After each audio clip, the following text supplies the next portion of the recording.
برضو احيانا انك انت تبص الموضوع على المدى الطويل وتخسر شوية عشان تكسب عميلك، وما تقولش ان العميل ده الناس نصابين هيتعودوا ياخدوا فري، ولو سكتنا له دخل بحمار وهيركبونا وبتاع. يعني ممكن ده يكون تفكير غلط.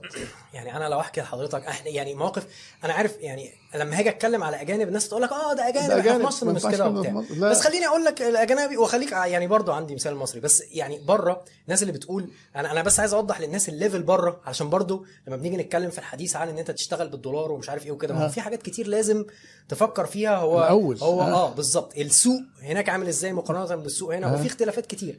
فمن ضمنها مثلا ان اللي حضرتك بتقعد تقول عليه هنا مستوى البكابورت في خدمه العملاء وانتوا لسه ما، وده يا جماعه ما ينفعش وبتاع، لا هو هناك بالنسبه له ده مش موجود، مش هتلاقيه اساسا. طبعا صح. والمستوى اللي احنا بقى اللي ممكن في العياده في الجروب عند حضرتك الناس تقول له الله ينور، ده ممتاز، الله ينور عليك وبتاع، ده بالنسبه له